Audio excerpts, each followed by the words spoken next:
Hello, I'm Carol Warren, and I want to share today a lesson with you titled Desert Views, First Impression, Travelers on the Gila Trail. This lesson can be used with both grades 4 and 5, and it will take 1 to 2 class periods. The overview of the lesson is that we had a lot of travelers through Arizona and the Southwest during the late 1800s as they traveled towards the gold field.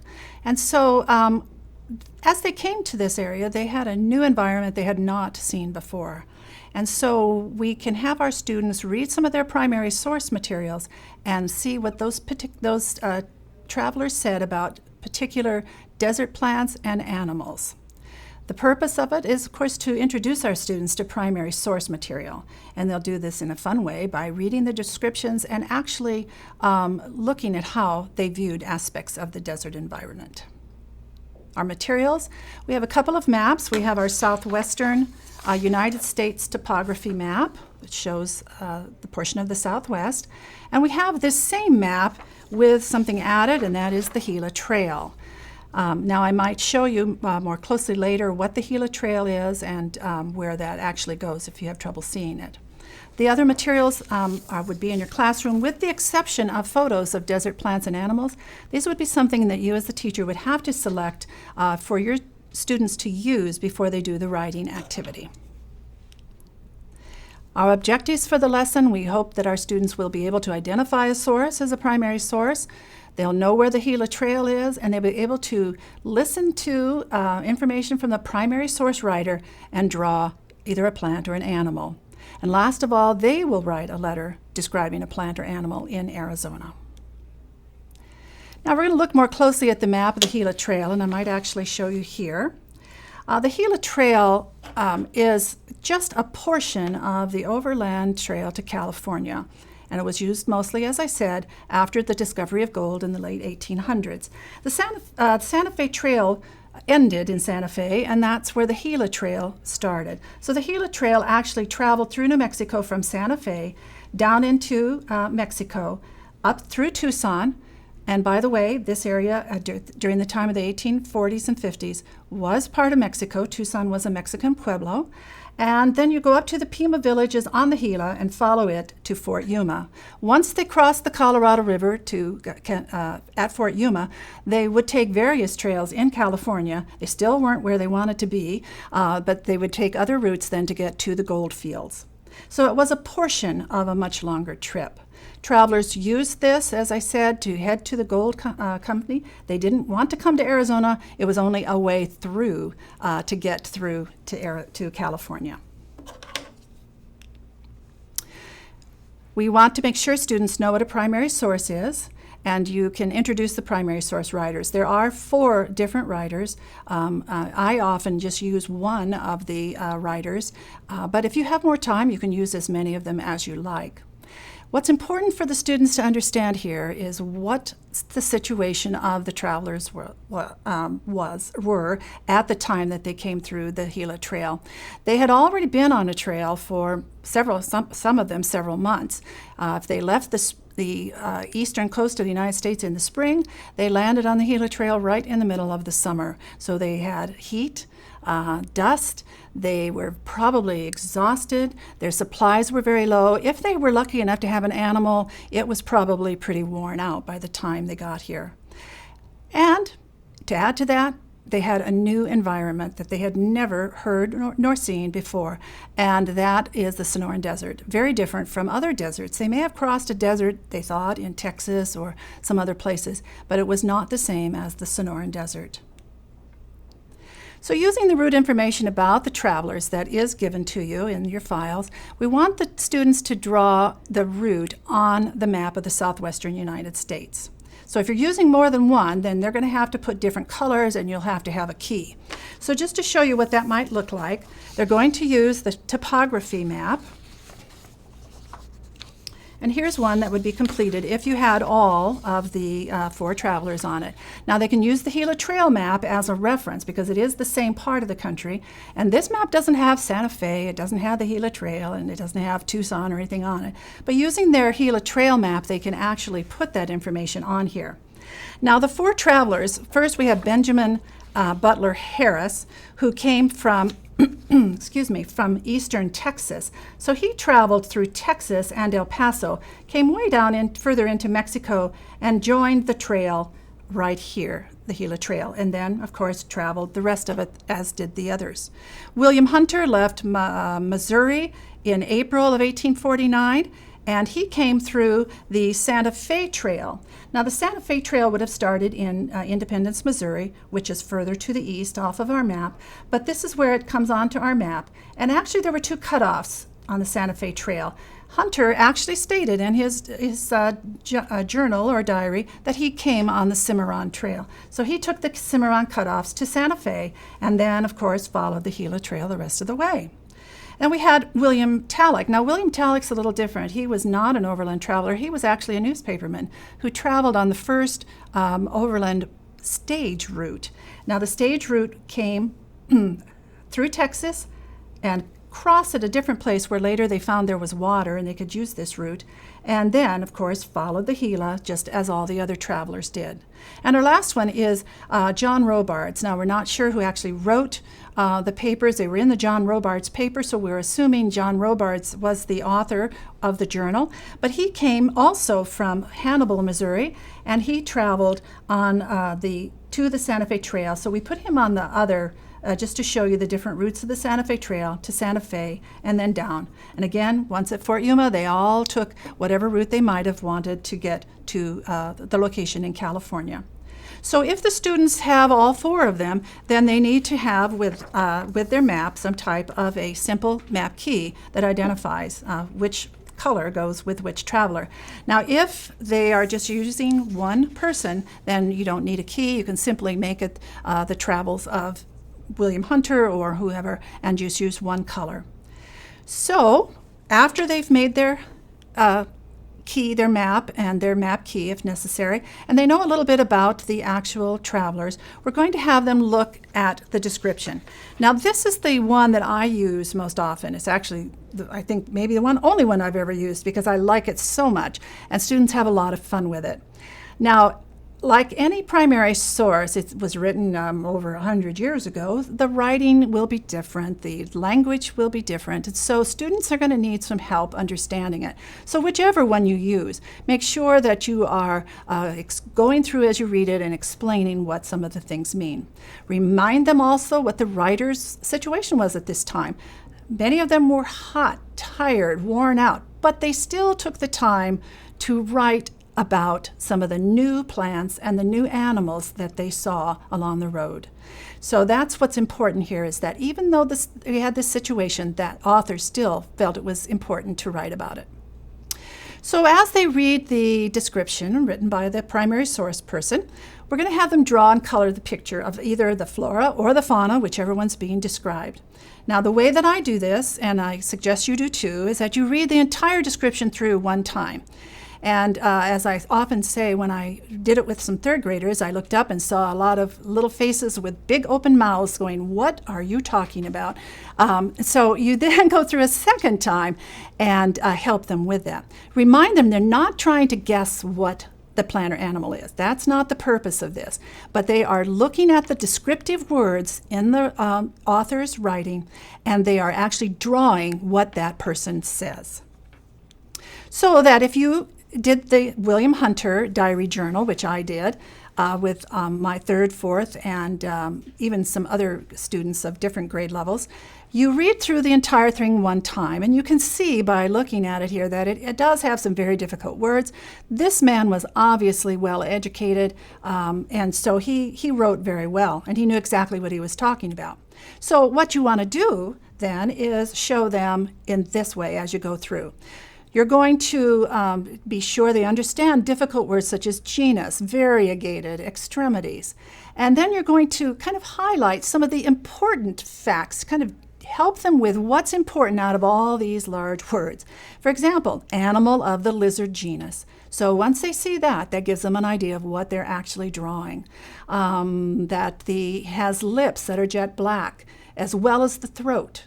The mouth is large and it has transparent teeth formed like fangs. So if you go through with them and they can underline these things at the same time as you're doing it, then they have a better understanding of what exactly is being described, what their picture should look like. And you want to make sure they understand that they need to have as many details from this primary source as they can in their drawing. So after they've drawn it, you actually tell them what it was. With the younger children, most of them did not ever do that. When I've done this with college students, a lot of them knew what they were drawing, but it didn't help their drawings a lot, however. However, when you look at them, you want to make sure that the students have some of the information in their drawing that they got from the writing. So you're going to compare the drawing to the picture of the animal or the plant, in this case, an animal. So the student has their picture. Here they see what the animal was, the Gila monster, in this case, in this particular piece. So now you'll read the primary source description again while they're looking at this picture and talk about how well the traveler did. Did they do a good job describing it or not? So how was the description? Well, he talked about having a forked tongue, so you can show them a picture that it definitely does. It said it had black lips, black legs at the bottom, black eyes, all of the things that he talked about. Now, I did have some students who disagreed with a couple of things that Hunter said. He said once that it had a short tail. They didn't think it had such a short tail. And so they were actually quite critical of some of the things that he did. But it's a good exercise for them to see how well can a person describe an object or an animal in this case. So after you've done that, you review that. This could be a second session, by the way, if you want to split it between two. You could do that here. Review that one type of primary source historians use are letters, and that a lot of the travelers on the Gila Trail did write letters as they journeyed, and they did talk a lot about what they saw and what their experiences were. So the students will pretend to be a traveler, and they will write a letter home from the Gila Trail back in the 1800s describing one plant or an animal as if they were seeing it for the first time, and that's the difficult part for them. They have to remember that they don't know what this animal is called or what this plant is. They're just telling their family members what it's like. Now, this is the point also where it would be very helpful for you to have pictures of plants and animals on the wall or for students to access on a computer so they can get some ideas of one they might pick to write about. So this ends the lesson, and so the assessment, we're going to look at the student letter, and it can be used for writing. The geography can also be used by the letter, what their ideas are, and the route. And of course, reading can be about just having them write a couple of sentences. Why did the author write about this animal or plant? So what was their purpose? Now, this particular lesson also has an ELL component, so very quickly I'll just show you some of that. The differences in the lesson basically are that students will have some vocabulary cards to use for some of the more abstract vocabulary in the lesson. For example, this talks about primary sources, this one about the Gila Trail. The other two activity cards talk about a desert, what a desert is, and what a journal is. So these are some of the important but abstract ideas that an ELL student might have difficulty understanding. The other things that change in the lesson basically are having to do with the passages themselves. Instead of having the students draw and color a picture of the animal or the plant, in this case we have the teacher, with as much support as needed, read the passages, and the students have them here, and this time they have a choice of 4 pictures, and they have to decide which of those pictures actually shows the animal or the plant that was described. And this is the same one we did with the Gila monster. So hopefully after reading about it, the student can look at the, see, here, remember all the different things the animal had, and choose the correct one. They, as I said, they have them for all of the different passages. Here's one for a plant, same idea. And the other thing that changes is that the students, for their letter, will be asked to write down 4 ideas, phrases, or sentences. And if needed, if they're a lower level ELL, they actually have a form, a letter form that they can use to write their letter. So if you have some students that are ELL that would, or any students that would be helped by using these adaptations, those are available for you to use. Now we'll talk about extensions. I have some good ideas for extensions. You can apply this to other regions of the country, especially if you're 5th grade, because they do overland travel throughout the United States. One of the children's books for younger children that does the same type of thing is called Lewis and Clark, A Prairie Dog for the President. And it is the idea that Lewis and Clark, as they traveled, also saw many new things, plants and animals and places, and they always wrote about them. And they actually took a prairie dog back for President Jefferson. Now, 5th graders also doing the Lewis and Clark. If you look at the Lewis and Clark journals, there are some ideas for this same type of lesson. For example, there are places where they describe the Steller's jay, the bird, the pronghorn, a prairie dog, the same one that's in the book. So you could look at the Lewis and Clark journals as the students are studying that area and pick out some to do the same type of activity. Now, another thing that students might ask is, well, if we write a letter home on the Gila Trail, how is it going to get home? And so, there's no local post office. Actually, in many places, they're in a foreign country. There's no place to actually mail the letter. So how did it get home?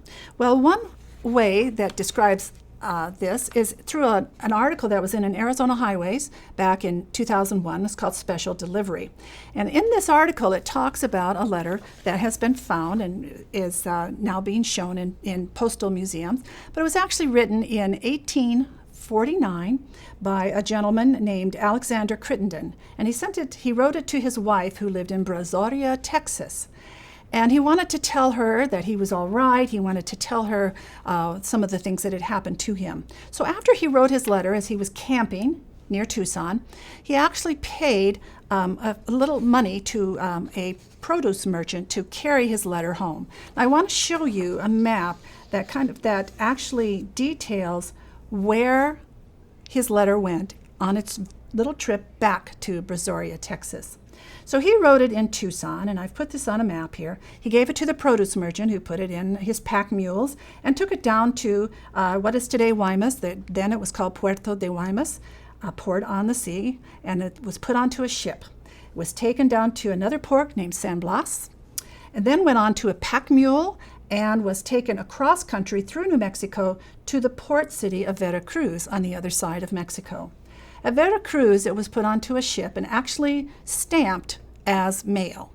It's the first time, and it was stamped to go to the United States. So it went by ship up to New Orleans. Now, in New Orleans, the postmaster of the United States there actually received it, and he knew from the stamps on the letter that he had to charge 10 cents when it received in Brazoria, Texas, through the mail, 10 cents to the wife, plus for postal service in the United States, and also an extra 2 cents that went to the ship's captain who took it on from Veracruz to New Orleans. So it was a 3,000-mile trip that the letter took. We don't know exactly when she got it, but she did receive it and knew that her husband was at least safe as far as Tucson. So it was possible to get mail from the Gila Trail to other parts of the United States. Now, if they kept their letter, they might hold on to it and keep it until they got to California, which was in the United States and would have postal delivery. So that's an interesting way to share something, since they're supposedly writing letters from the Gila Trail. We also have the difference between a published and an unpublished primary source. Our lesson actually has both. For example, you could show, and this book is available in most public libraries, Harris's journey was actually put into a published book called The Gila Trail. So this is the story of Harris. You could get the information from. But we also have unpublished. For example, Hunter's was not published at the time I used it, but was from a manuscript library. So they have transcribed it into type where people can actually read it in a museum or a library, or they can get copies of it sent to them in other parts of the country. Robards, which we also talked, was also another unpublished primary source. Now, there is another type of unpublished primary source. We have Robards, who actually was another transcript, but this gentleman was not used. But I wanted to show you this type of unpublished primary source, which is not transcribed by typing, but is actually a photocopy of the actual writing of the person who did the journal. So this is another type of unpublished primary source. So you can use this lesson to give them the idea between a published and an unpublished source. Last of all, there I think we have that they can write a description of a familiar plant or animal where they live. If they don't live in the desert, perhaps they live in Flagstaff or somewhere else in the state, you can have them do the same thing with something from their natural environment. These are the sources that were used, and you can see that many of them were primary sources. Of the primary sources were unpublished documents, and it also has the information you need to find the special delivery article from Arizona Highways. So I hope you enjoyed it. Thank you.